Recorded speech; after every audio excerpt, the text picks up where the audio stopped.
మీ భవిష్యత్ కార్యాచరణ madam? Congress party కార్యాచరణ నా కార్యాచరణ ప్లస్ ఏంటంటే ఇష్యూ బేస్డ్ అంటే ఏవైతే ప్రాబ్లమ్స్ ఉన్నాయో వాటిపైన ఫైట్ చేస్తూ ఉన్నాం ఇప్పుడు ప్రస్తుతానికైతే. కాంగ్రెస్ పార్టీ అంటేనే వారసత్వ రాజకీయాలకు కేర్ ఆఫ్ అంటుంటారు కదా, మీ వారసత్వము మీ మేనల్లుడితోనే సరిపెడతారా, మీ కుమారుల్లో ఎవరైనా తీసుకొస్తారా? నా వారసత్వంగా మా మేనల్లుడు రాలేదు. ఆయన నియోజకవర్గం నర్సాపూర్, ఆయన విలేజ్ గోమారం. సో ఆయనకి ఇంట్రెస్ట్ ఉండి రావడం జరిగింది, వారసత్వ రాజకీయంతో రాలేదని. ఆయనకి ఇంట్రెస్ట్ ఉంది కాబట్టి రాజకీయాల్లోకి రావడం జరిగింది. ముందు ముందు కూడా రాజకీయాలు ఉండడానికి ప్రయత్నం చేస్తూ ఉన్నాడు. మా పిల్లల విషయంకి వస్తే మాత్రం వారి ఇష్టం, అంటే రెస్ట్రిక్షన్స్ ఏం లేదు. కాకపోతే ఏంటంటే లైఫ్లో కొంత సెటిల్ అయిన తర్వాత వాళ్ళకి ఇంట్రెస్ట్ ఉంటే రమ్మని చెప్పేసి చెప్తా ఉన్నాను. గోమారంలో ఇప్పుడు ఏమైనా సమస్యలు ఉన్నాయి మేడం? గోమారం గ్రామంలో అంటే సమస్యలు అనేది చాలా వరకు అయితే సమస్యలు మేము ఉన్నప్పుడే తీర్చడం జరిగింది. డ్రింకింగ్ వాటర్కి ప్రాబ్లం ఉంది. ఏం చేయాలనుకుంటున్నారు? ఆల్మోస్ట్ చాలా సమస్యలు అయిపోయినాయి. పాలిటెక్నిక్ కాలేజ్ కూడా పెట్టడం జరిగింది. అక్కడ హాస్టల్ ఒకటి వచ్చేది ఉంది. హాస్టల్ ప్రాసెస్లో ఉన్నప్పుడు నేను ఓడిపోవడం జరిగింది. హాస్టల్ తీసుకురావాల్సినటువంటి అవసరం ఉంది.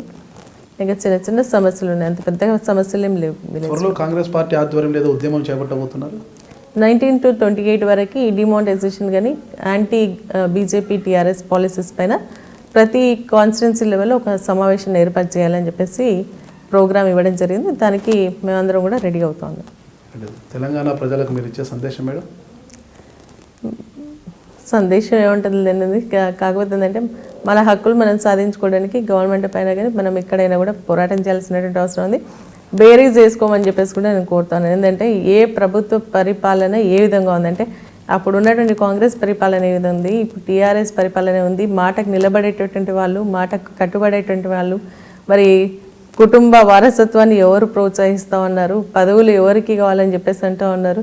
మరి అదేవిధంగా కార్యక్రమాలు చేస్తామని చేస్తున్నారా లేదా, ఇవన్నీ కూడా మీరు గమనించండి. గమనించి ఎవరైతే ప్రజల పక్షాన్ని నిలబడతారో వారందరికీ మీరు సహకరించాలా.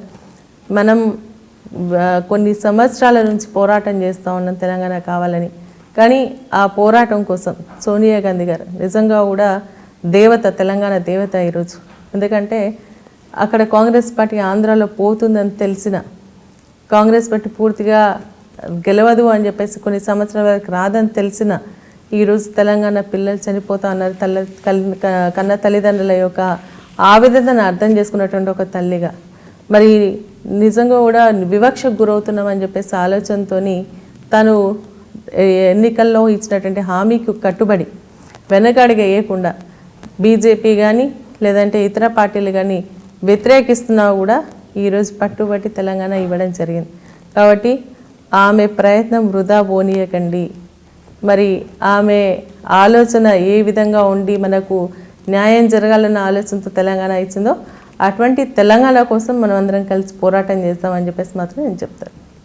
ఇప్పటివరకు చూశారు కదండి, మాజీ మంత్రి నరసాపురం మాజీ ఎమ్మెల్యే గారైన, అంటే మెదక్ జిల్లా కాంగ్రెస్ పార్టీ అధ్యక్షురాలు గారైన సునీత లక్ష్మారెడ్డి గారు చెప్పిన వివరాలు. అంటే సునీత లక్ష్మారెడ్డి గారిపై వస్తున్న, అంటే కాంగ్రెస్ పార్టీని వీడి టీఆర్ఎస్ పంచాన్ని చేరిపోతున్న, టీఆర్ఎస్లోకి చేరిపోతున్న, టీఆర్ఎస్ కండవా కప్పుకోబోతున్నారన్న విమర్శలకు ఆమె ఇచ్చిన సమాధానం కూడా చూశారు.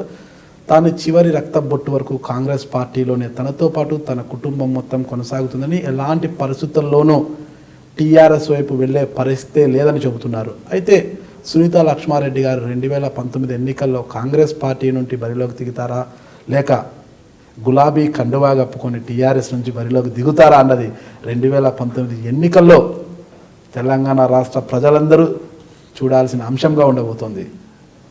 మీరు చూస్తుంది ఇప్పుడు ఐ డ్రీమ్ మీడియా.